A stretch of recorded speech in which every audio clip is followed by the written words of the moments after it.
launched, then hammered it. Presented by Potawatomi Sportsbook and sponsored by National Liquor Mart, Cousin Subs, Exterior Pros, Matrix Basement Finishing, and Marquette Athletics. Under the basket, back out Ben Gold, open three, good again. He's hit three. Now live from Fiserv Forum, here's Matt Yezel and Will Summers.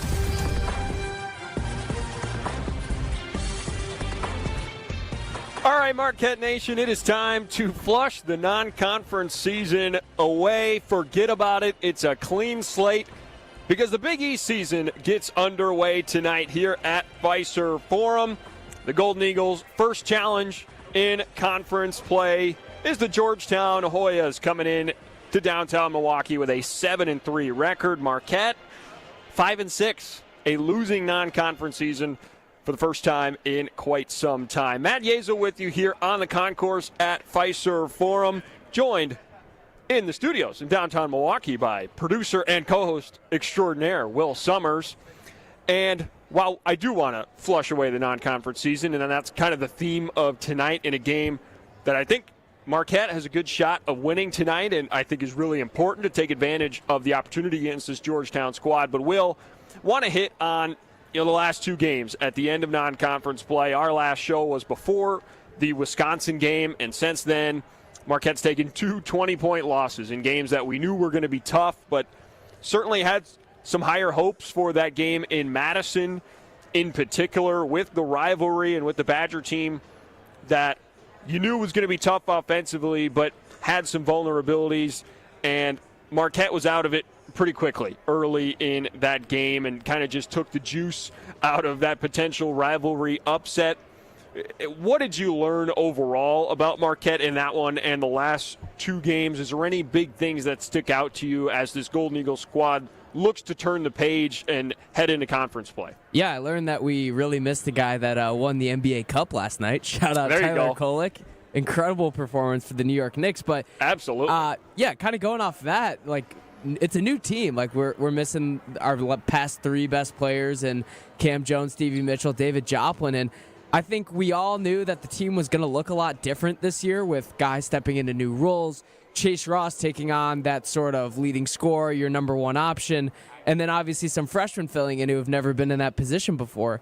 But I don't think we expected them to look this different. At times during the Wisconsin and the Purdue game, the program itself was merely unrecognizable, the way that they were playing and the blowouts. And I think, we saw them play their bye games. We saw them play their games against those teams that are like the okay mid-major teams, the lower-level Division I teams. And then we saw them play a great team in Purdue and a pretty good team in Wisconsin. And we kind of know where they sit now. We know that when they're going to play a really good team like Purdue, it's probably not going to be too close of a game.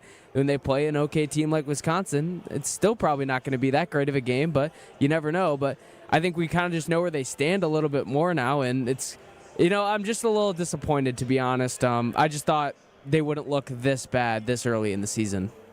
Yeah, 100%. And, again, even if Marquette had won most of their non-conference games before Purdue, you wouldn't have felt great about that game, which is why I kind of focus more on the game in Madison. But it's also just looking at both of them, the inconsistencies, right? In Madison, you start to get a glimmer of hope about Adrian Stevens, right? 6 for 11 from the floor, 15 points. He started in that one and really looked good, made some highlight-level plays. But then in Purdue, he can't replicate that same success, only 2 for 4 from the field. Nigel James, who's been one of the few bright spots of the season, 0 for 6 from the floor at Purdue in 20 minutes. And you saw in that Purdue game some guys off the bench getting some extended minutes, right? Royce Parham played really well at Purdue. Demarius Owens finally got into the game, and Sean Jones got a good chunk of minutes as well.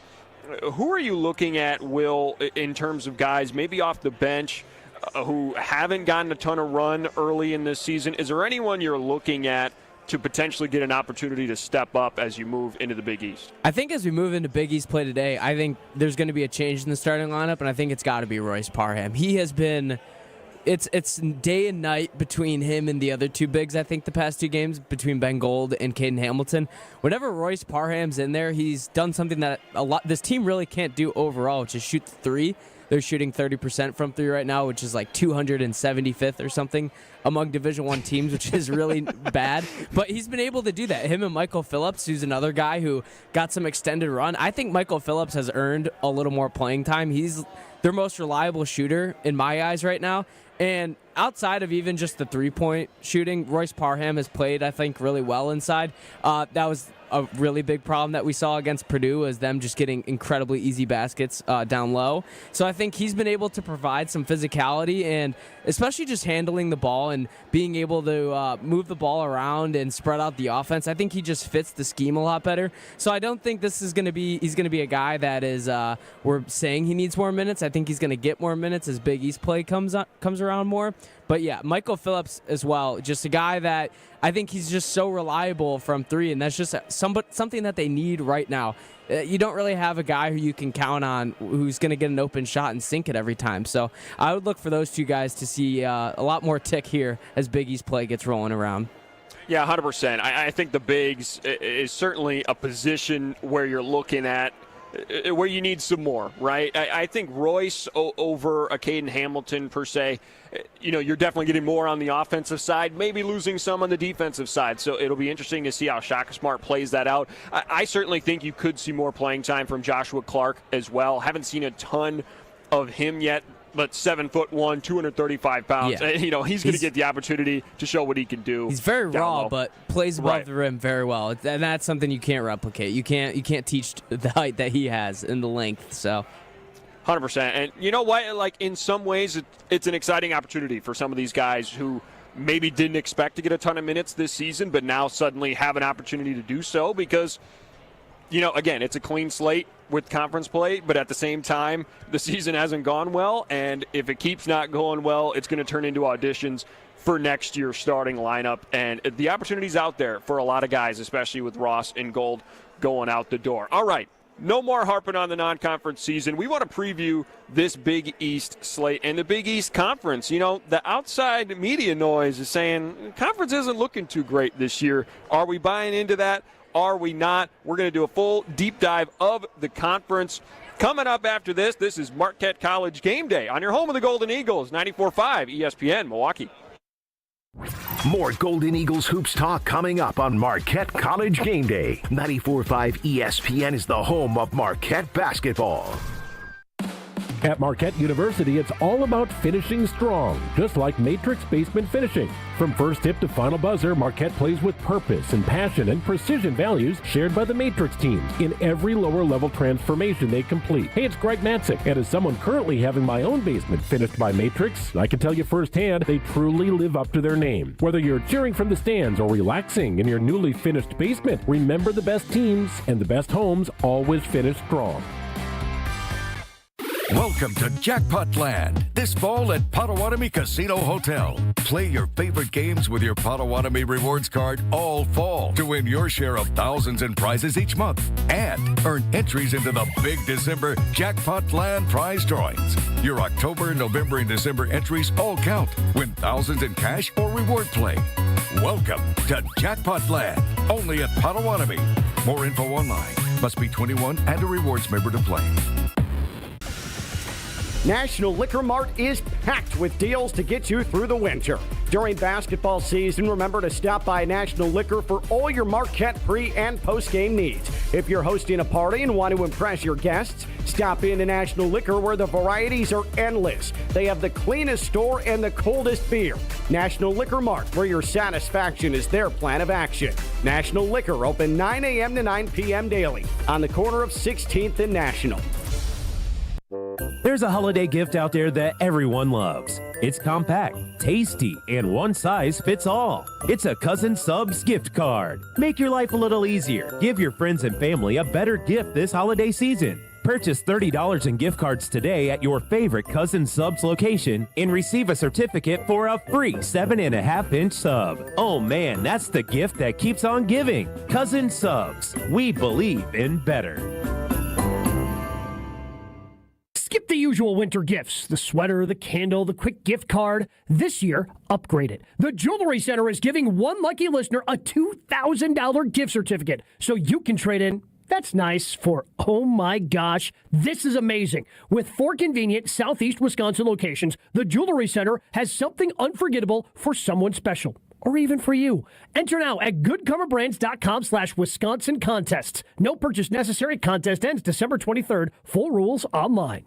Homer here for Window Nation's end of the year sale. It's cold here in Milwaukee, and if you've been thinking about new windows, it's good you waited, because during Window Nation's end of the year sale, get 50% off, plus you could get 0% interest for 5 years. On windows that stop the cold wintry drafts, seal out moisture, and so energy efficient, you'll save money on your utility bills. Installed in 1 day. Lifetime warranty and an A+ rating from the Better Business Bureau. Sale ends soon. Don't miss out on big savings. WindowNation.com to get started.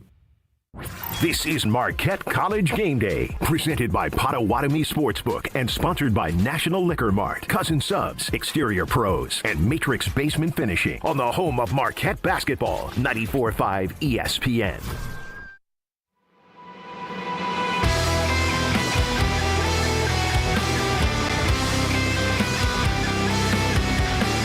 Marquette College Game Day before the Big East lid lifter as the Georgetown Hoyas are in town at Fiserv Forum.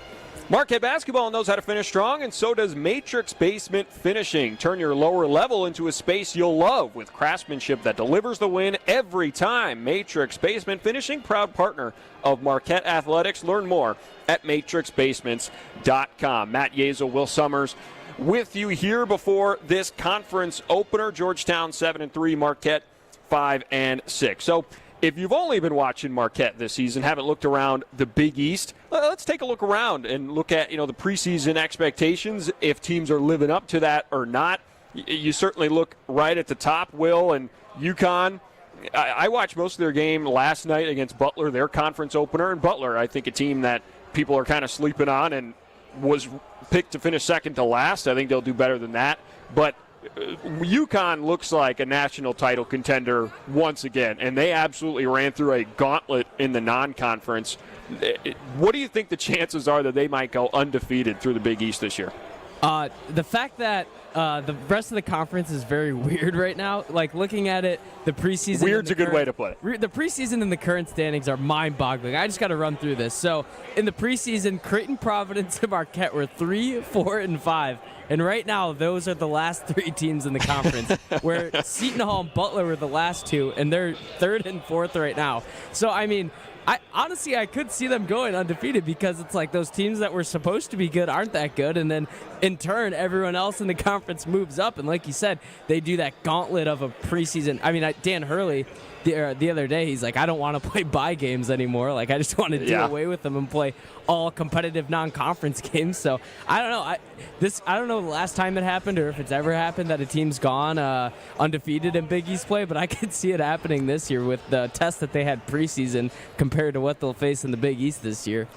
Yeah, and speaking of Dan Hurley, I also saw he was asked about, like, hey, did you schedule all these games because you knew the Big East was going to be weaker this year? And he basically said yes. And it turns out to be, the conference looks a little bit weaker than it did coming into the season. Creighton was ranked in the top 25. They have completely fallen off. One of their key players got injured too, as well, as I understand. But yeah, to your point, Seton Hall was universally picked to be a terrible team, right. and they look like one of the few teams that has a chance to make the tournament. So obviously it's way too early for bracketology, if you will, but Joe Lunardi did come out with an article about the Big East. Of course, you all know Joe Lunardi. Come March, you don't hear from him much throughout the rest of the year, but we'll talk about him here. So he has UConn as a Final Four contender, of course. Likely tournament team, St. John's, who has not looked nearly as good as the number 6 preseason ranking coming into the year, but certainly still think they're going to be a tournament team. And he doesn't have anybody else firmly in the field. So I guess looking at, the rest of the slate, is there any other teams you think that Lunardi and maybe the rest of the country are sleeping on in terms of their ability to make it into March Madness? I mean, honestly, I kind of agree with it, because, like, coming into the year, I was like, Creighton, they had a solid year last year. They made the tournament. They're going to be building off that momentum. I was like, Xavier, they just got their new coach. Pitino's son is their coach. He was the coach of he beat Marquette last year in the tournament. And I was thinking of like, oh, wow, like this is the most sleeper conference. You got the two powerhouses, St. John's and UConn. They're obviously going to be fantastic. Marquette, they're always solid. And then you got a bunch of these other schools. Providence took a couple big leaps this year after not being so good last year. Georgetown moved up. And then it kind of just all fell apart. And I think, the way I thought about it was wrong, and it was kind of just a rich got richer situation where St. John's and UConn, obviously they reloaded. They don't rebuild, they reload. But for a lot of other teams in the Big East, it was a rebuilding year this year, like we saw with obviously Marquette hasn't really lived up to the expectations this year, and it could be a rebuilding year instead of a reloading. And so I think, these teams that we expected to be good aren't good, and the teams that aren't good are better than we thought. So I still think it is a two-team race with St. John's and UConn. Yeah, with UConn, what impressed me is, obviously they're a program that can certainly reload through the portal and with big-time recruits. But, this team is kind of defined by the players who came back. Solo Ball and Alex Caravan right at the forefront of that. And, I just think UConn, it's really impressive how they've bounced back. It's a program that will continue to bounce back year after year. And I'm hoping to not hear the rumors again of UConn leaving the Big East again. That started to kind of come up a year ago, I believe, where it's like they're flirting with the Big 12 and whatever. And it's only going to get louder if the rest of the conference, like if St. John's doesn't become a power under Rick Pitino like you hope they will, and, if Creighton and some of these other programs start to fade away, that's the only worry I have for the Big East long term. The Big East is one of the only conferences that still geographically makes a little bit of sense. So that would be really unfortunate, where you got the East Coast and the Midwest kind of hanging out together. So I don't want to see that go away. It's like the last traditional conference that we have in college sports right now. 100%. Well, before we get into Georgetown and our final segment or preview of the game tonight, I believe the computer projection, if I'm reading this right, it has Marquette around 7-13 record in the Big East, which is honestly not as bad as I would have thought coming in, to be honest with you, because, again, Marquette's best win is an overtime win against Valparaiso this season. Yes. So looking at the Big East slate, do you think that's fair? Do you think you're more optimistic, less optimistic? What do you think? No, I think that's more than fair. It's definitely not what we've seen from them the past couple of years, but I'd also be happy with that because I think if when thinking of the ceiling and the floor, obviously they're in last technically in the Big East right now without playing a game just based on overall record. So I'd like to think that it can't get any lower than what it is right now unless for some reason they just completely go winless throughout Big East play. So I would like to think that they can move up and a lot up, hopefully. So I'm thinking a 5 or 6 spot in the Big East tournament, hopefully. That gives them a chance to at least make a run or make some noise or make something happen and potentially throw their name in the hat of getting in the NCAA tournament, because obviously that's the goal right now. And I think that's something that we're kind of clinging on to, and it's going to take obviously a lot more than 7-13 in conference play, especially to win the Big East tournament, because like we talked about, UConn and St. John's are absolute powerhouses, and to have to get through one, if not both of those teams in the tournament is going to be tough. But I think 7-13 is realistic, and it sucks to say, but I wouldn't be super disappointed in that. Just for reference, Marquette was picked to finish 5th in the preseason poll. So where your mind's at is kind of where the coach's mind were at coming into the season, which is interesting to think about. All right, when we come back, we'll wrap up the show with a preview of this Georgetown squad, which was picked, speaking of that poll, right under Marquette, pretty much neck and neck in the middle of the conference, which is a big improvement for a Georgetown team that has struggled the last few years. We will do that after this. This is Marquette College Game Day on your home of the Golden Eagles, 94.5 ESPN. More Golden Eagles hoops talk coming up on Marquette College Game Day. 94.5 ESPN is the home of Marquette basketball. Discount Liquor. Did you know that George Washington served his own homemade version of eggnog made with rum, rye whiskey, and sherry? Well, a lot's changed since the days of our first president, but one constant has been celebrating the holiday season and upcoming new year with family, friends, and loved ones. Hi, this is Marie from Discount Liquor. 'Tis the season to check out Discount Liquor's tremendous selection of over 2,000 varieties of beer, 3,000 types of liquor, and over 8,000 wines from around the world. And yes, we do carry 8 varieties of ready-to-drink eggnog. Celebrate this most festive time with a great selection of beautifully packaged liquor gift sets, sure to make you the hit of the party or as a perfect gift for the liquor connoisseur on your shopping list. Discount Liquor, 2 locations in Milwaukee on 51st in Oklahoma and in downtown Waukesha on Main and Barstow. The only thing that tops our selection is your savings. Discount Liquor. See all of our weekly specials at discountliquorinc.com.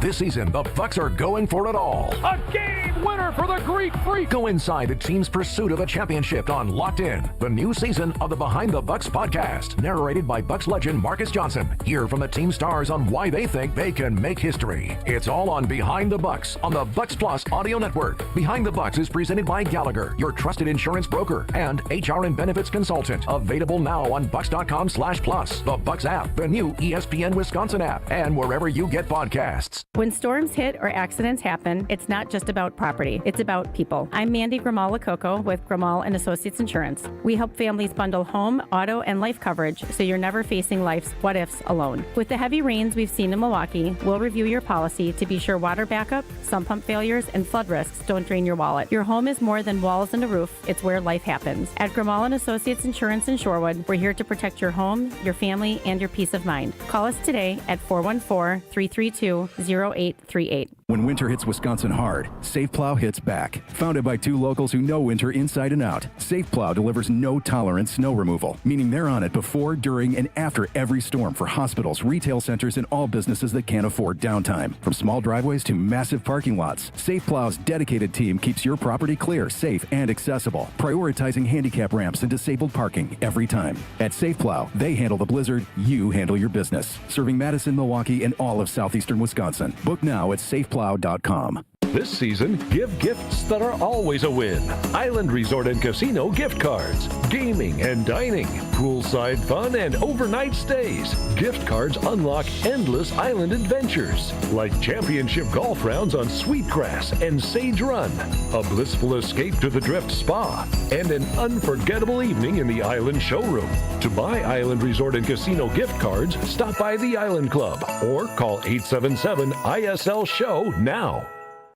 This is Marquette College Game Day, presented by Potawatomi Sportsbook and sponsored by National Liquor Mart, Cousin Subs, Exterior Pros, and Matrix Basement Finishing on the home of Marquette basketball, 94.5 ESPN.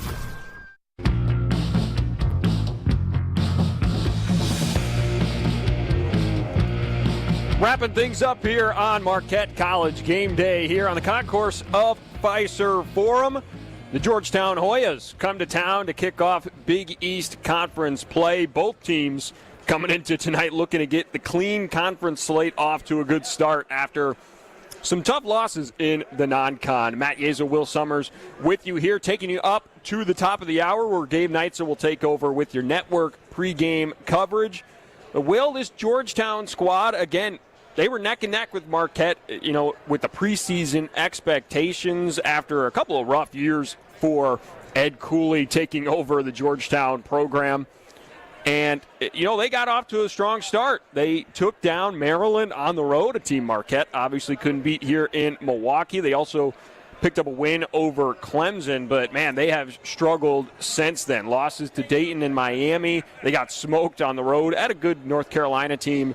And similar to Marquette's overtime victory over Valparaiso, Georgetown comes in off a overtime victory against St. Peter's. Yeah, the same St. Peter's that Xavier Holloway, Xavier head coach, came from after a great run in the tournament. So what's your read on this Georgetown squad? And we know they're also without one of their key players as well down low. Yeah, I'd honestly place them right in the same boat as Marquette right now. Like, they're 7-3, obviously, like you said, but after those first 4 games, I'd kind of say that they've been playing a lot like Marquette. Like, they lost a close one to Dayton, just like Marquette did. They're Ken Palmed, literally right behind Marquette, I think it is, 1 or 2 spots behind. So it doesn't really get more neck and neck for this. And I think that's a great start for conference play for Marquette, is when you catch a team that's been struggling lately, they have some injuries, you're playing them at home. There's no better way to start conference play against a team like that. A stat that concerns me coming into this one for Marquette, Georgetown ranks number 2 in the country in not turning the ball over.